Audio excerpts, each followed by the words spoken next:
Good morning and happy Friday. It is time for another episode of Money Matters with myself, Realtor Randy Mendez with the Mendez Home Team at eXp Realty, accompanied by Sharon Thompson at Alameda Home Mortgage. Good morning, friend. How are you?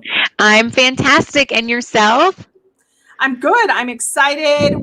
We do in our office for our culture. We do in-office monthly massages, and that is the day today. So we have our massages.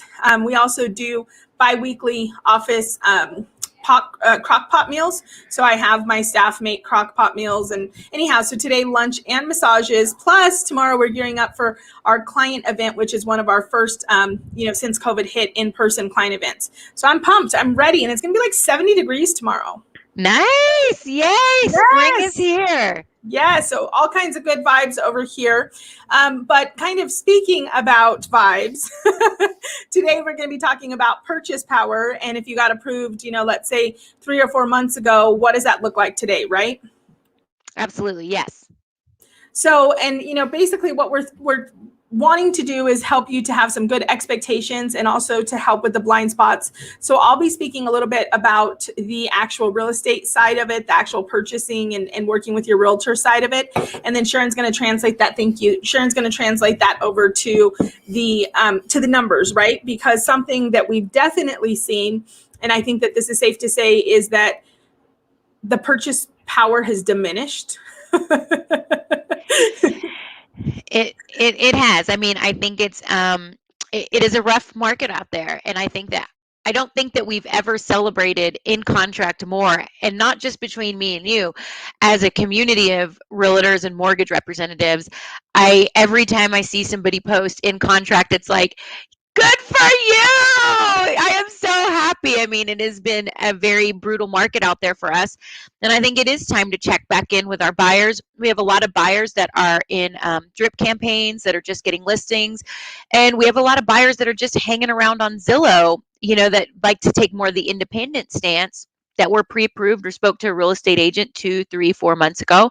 And we got to check back in with these guys, and we got to start setting some more realistic expectations and figure out how we can get these people into homes and how those expectations have possibly changed. Yeah, without a doubt. I mean, so I think that the number one advice I'm going to have for you is this is not the time to sit back and see. I think that this is the time to definitely dive in and collect that data and make informed decisions and really get some clarity around expectations. I recently had a conversation, and I actually said this. I know I've said this on a show that we've done together previously.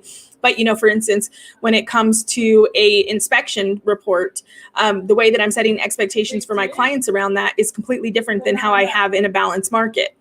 This is more of, you need to be comfortable with everything you find on the inspection report, but please do not think that we're going to be able to come in with this big long list. And, I just had a conversation with a client last night. They're approved. They were referred to me, and they have been looking, and we've been looking at a handful of properties, and they had mentioned that, they were open to buying their rental. And the reason they have to move, and this is a very common reason that people are moving right now, is they needed to move because of the fact that their landlord is going to sell their property. And so they were like, well, we're kind of open to, buying. And previously, when we spoke to our landlord a couple months ago, they told us the number would be $300,000. So could you reach out and find out some information? So I did. And of course, the number's not $300,000 anymore. And it was 315. And so the client, just as we kind of were talking, she's like, well, we live here. So obviously we know a lot more about the house. The house really needs carpet. It doesn't have X. It kind of needs this. And I had to be really honest. And I think that this is where it's really important right now that you're leaning into the professionals, not so that they can make the decision for you, but so that they can help you with expectations. Because I had to say, listen, if these guys are actually willing to say, hey, we'll take this price and we'll go into contract with you and we'll forego the open market, that's huge. You need to understand that, inevitably in this market, if you go on the open market, somebody's going to pay over ask, because somebody's going to pay over value for this house. And I also want to say that, I don't think it's going to be realistic for you to start asking for everything you happen to know is wrong with the house just because you've lived in it. And so it was a little bit of a different, like, even myself, I am the person who doesn't want my clients to overpay. I am the person who doesn't want my client to ever forego inspections. I don't want my clients to make uninformed decisions. I don't want my clients to be sitting with a poor investment. And I tell them all of that. But again, what's applicable is the market that we're in right now. And the reality is, if you're going to choose between two houses and one of them you can get accepted off market, you're sitting in an amazing position, right? And so I just share that story because I think that is, we just had another client yesterday and they got approved for $599. And the first conversation I had to have with them is, okay, I think we should look at houses at 520. And they're like, what are you talking about? Like, why would we look at 520 and not 599? Well, because we have to be able to compete. And so these are the hard conversations that we're having to have right now. Exactly. And I have the same conversations. It's funny you brought up the tenant rent situation, because I have probably had 3 of those conversations just in the last 2 weeks. I was going to say week, but I think one of them was last week, where the landlords are kicking people out. And in fact, when you brought that up, I'm like, dang it, that's what we should have talked about this morning. If you're renting, beware, you might be kicked out. But I've had a lot of people talk about that. Same situation. I had a client call me. I just pre-approved him. Same exact situation. He's a pre-approved for 360. And I said, we're going to be looking about 330, 320. And he said, why?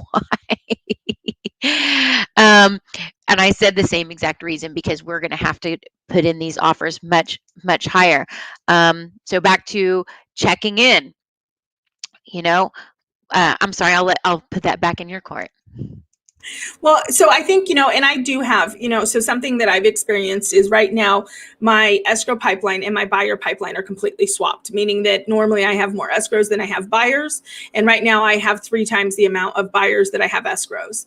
And so, I mean, it's interesting to me. And the truth is, none of us have a crystal ball, and something has to give here, right? Like, something has to give. We just cannot continue to go up on this incline up. But with that said, I think that, I just made a list. In fact, it's back there, of every single client that we have approved. And it's time to get back into conversation and revisit those expectations, because here's one of the things is what's going to change. Interest rates potentially go up. That's going to diminish purchase power, right? Housing prices continue to go up. That's going to diminish purchase power. Competition continues to be fierce. That's going to diminish it. So I think that, there's a handful of clients that we got into contract, I would say in Q4 of last year, that even today could not buy the house that they bought then. And we've kind of had this conversation of, did you miss the boat? And I think that there's still opportunity to be had. And I don't think purchasing, let's be very clear, I also don't think this is the time for everyone to purchase. I'm having more conversations of, this may not make sense for you to purchase right now than I've ever had before. So this market isn't for everyone, but what it's important to do, I think, is, at least I would say at least once a month, to touch bases with your lender, touch bases with your agent. If you're not finding stuff, find out, like, okay, what could I do? We had one client in particular that, only wanted 2 stories. And I was like, I just need you to understand you're eliminating, 60 other, or I think it was 2 stories and Reno versus 2 or 1 stories, including Spark, something like that. But I did the numbers, and it was eliminating like 60 additional options. And that was a big number for this market. Like, to have 60 options in this market is like hitting the lotto, guys. Most people, I'm like, oh, look at that, we've got 2. Right? Woo! So Randy, I will argue with you that the conversations I'm having with my clients are a little bit different. And I would say that when you say maybe it isn't the right time for you, I'm having a different conversation with my clients, which is, it is the right time for everyone, and we have to change your expectations. Okay, I'm sorry, you're not getting a 4-bedroom house. Why don't we look smaller? Why don't we talk about putting the kids in the same room? Why are you going to miss out on this market and the opportunity to build quick equity? We all know that almost every time we put a client in a house in the last 3 months, they've gained, boom, $20,000 equity, because this market has flown. So, and so I would say that the conversations I'm having with the clients are, we have to lower your expectations on what you think you can buy and what's out there. And we have to figure out, with what your resources are, how we can still get you in a home. Because I do believe that I guess I've just looked at a lot of the clients that we have sold and bought in the last 6 months. and the amount of equity and what purchase power they had compared to nothing, sitting around and still renting. I agree. I agree. And let me just preface it this, the conversations I'm having are for people that either don't have, have a variable in their long-term security, or they have a move date in front of them, right? Right. So you can't listen. I don't really think there's a bad time to buy, but I definitely think there's a bad time to sell. So if somebody tells me I'm relocating for, I'm going to be stationed in Fallon for the next 2 years, and so I want to buy, but then I'm going to be moving on, that's going to be a different conversation, because honestly, I don't know what the market's going to look like in 2 years. And I'm just going to say that, this market is somewhat reminiscent to early 2000s. And if we have a downturn and we have a correction, and I'm not talking about a plummet, but if we have a correction, I think that there is also something to be said when somebody pays $20,000 over appraisal and then it takes a 5% dip or a 10% dip, and then they already paid over appraisal. So I am not afraid to have those conversations. And the point being is you're 100% correct. It's about expectations, and it's about what is best for the individual. And the bottom line is you need to be having these conversations. There's just so many people sitting on the sidelines waiting to see what comes on the market, what's going to happen with interest rates. And for majority of our buyers, I agree with you 100%, 150%. In fact, of that list, I bet you 70% of them, if they would have lowered their expectations in the fall, would be sitting with $50,000 equity. In fact, I will tell you that I'm kind of mind blown right now at a few homes that I'm getting ready to list, that I ran the numbers about 6 times because I sold them a house a year ago. And I'm like, there's no way this is the number. And the number's right. And so even with capital gains, they're willing to make that move and leverage that gain, to upsize again.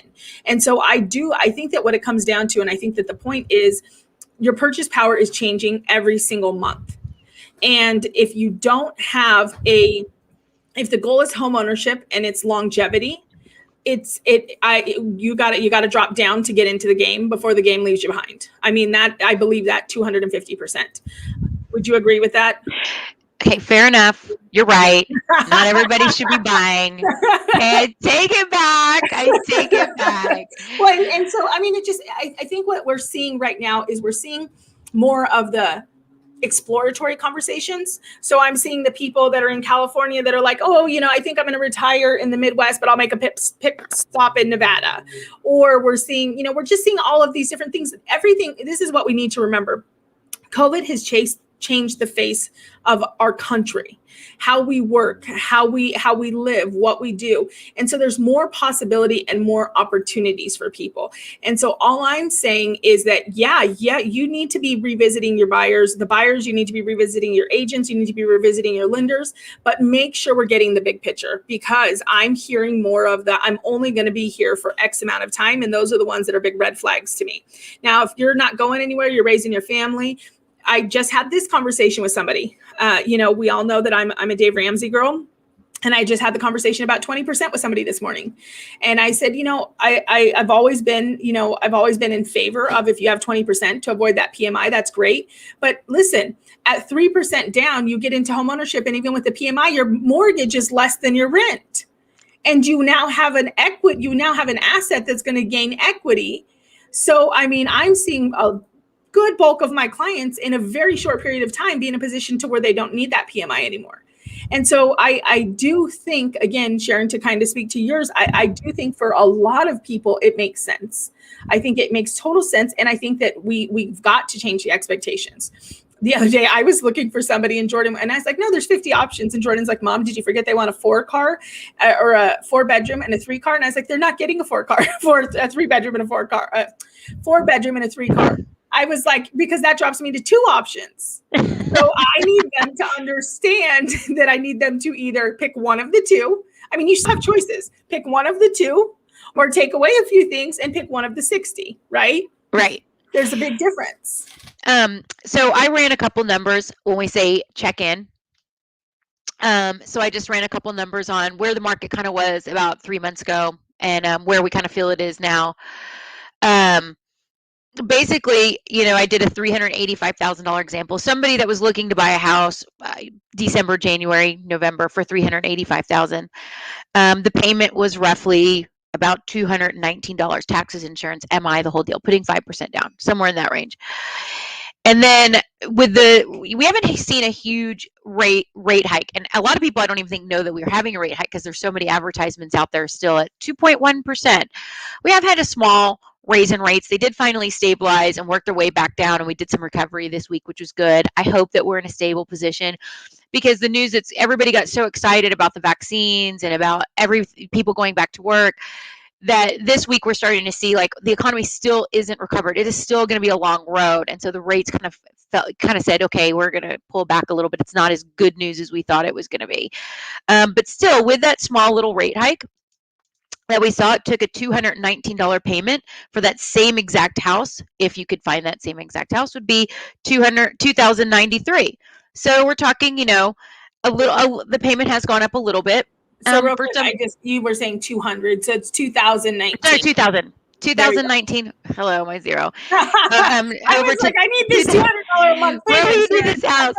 To 2093. So just with that small little, and once again, we're still in record low rates. We just saw a complete boom, and then they came back up. So the rates were kind of pretty steady for a while, very low and steady, and then we saw them dip really low, and then they kind of came back up to that low level where they were about this time last year and through the half the summer. So they still record low, but they were really low before. So if you were getting priced out in November and December, that rate has gone up a little bit, and it makes about a $70 difference in your payment for that same exact property. Then let's say that same house that you're looking at, like you said, 3-bedroom, 2-bedroom, 4-bedroom, a $385,000 house. I would say if that's what you were looking at in November, it's probably $425,000 now. And that difference between that house going up to $425,000, that same exact house that you stalled on buying in November and drug your feet, that payment is now $2,303. So the payment has gone up that much because of that difference in what we saw in the equity over the last few months. So like you said, I agree with you. The people that we put in homes in the fourth quarter today would not be able to buy those homes.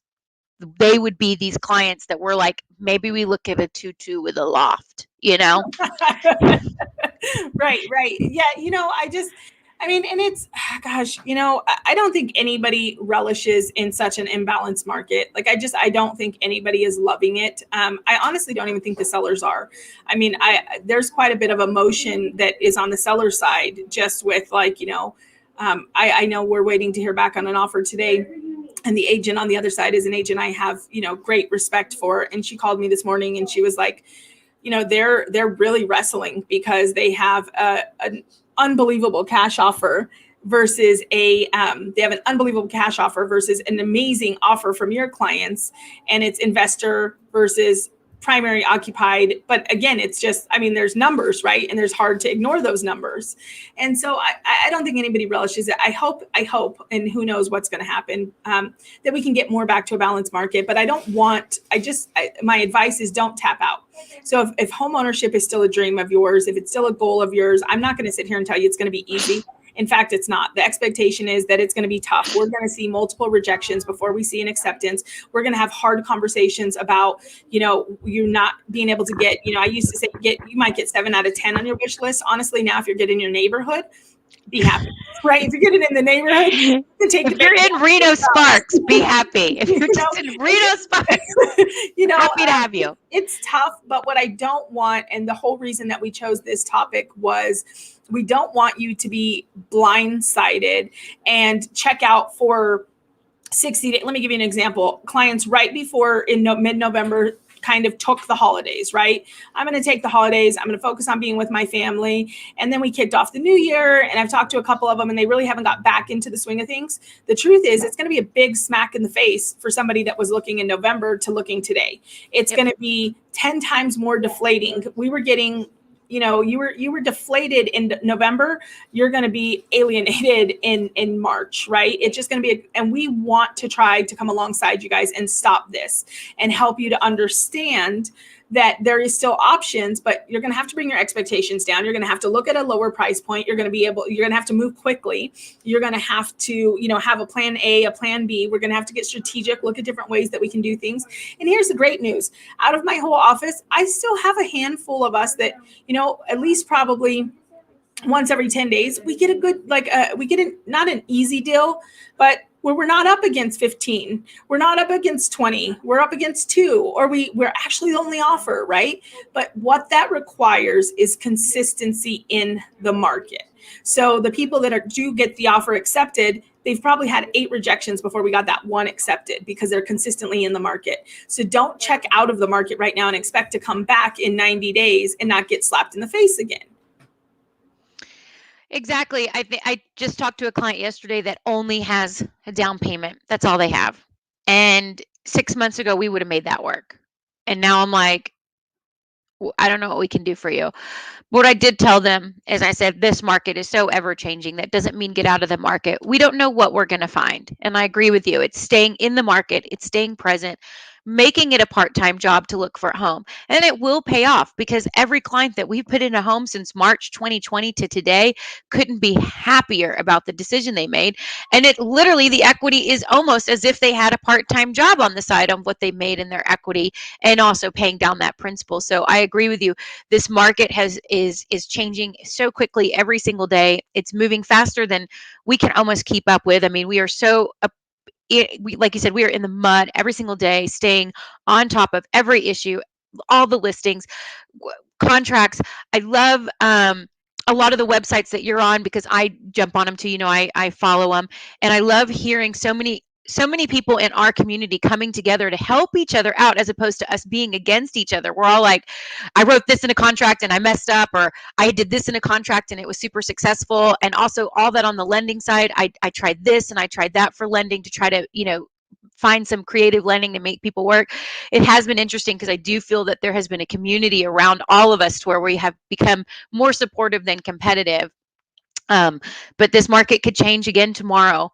And I hate to see a buyer get frustrated and get out of the game when the game could be changing tomorrow. So I agree with you. It's stick with it, stay in it, stay in the mud, stay in touch with your agent and your real estate agent. I mean, your loan officer and your real estate agent, and let us continue to serve you as we're supposed to. Yeah, that would be exactly the same note I would summarize it on. Is this isn't the time, if homeownership is what you're looking for, if this is what you want, this is the time to buckle down and commit.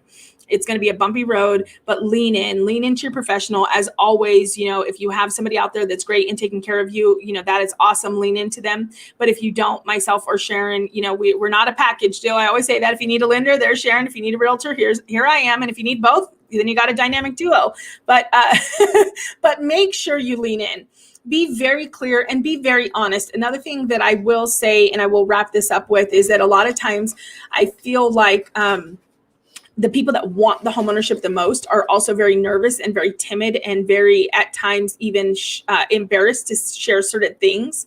And so they don't. And so they almost kind of like give enough information because they're scared that the wall is going to come and the opportunity is not going to be there. And then they don't fully enlighten us. So what I do want to empower you to do is have the transparent conversations, have the tough conversations, lay everything out. I had a conversation with a gal yesterday that is just in a really tough situation. They're selling her home. She's been renting it for 13 years. And again, this is why, we're such advocates for home ownership, because this person has made this their home for 13 years and has built her livelihood on having an in-home daycare, a licensed in-home daycare, and now cannot find a rental anywhere because nobody wants to accept a tenant that has a license in home daycare due to liability. And so it was just one of those things. And as I continued to talk to her, she kind of just shared additional layers and different factors, and she's 100% committed. But because she was hesitant, and I didn't understand it, to share, if she hadn't shared, we could have only got her so far. Does that make sense, Sharon? Mm-hmm. So just come in, lean in. Right now, as Sharon said, our market in our industry is flooded with top tier professionals who want to serve at the highest level and who want to get you into home ownership. So on that note, we hope that this was helpful. And I am always just a call away, 775-379-8344. And how do they get a hold of you, Sharon? 949-201-8940.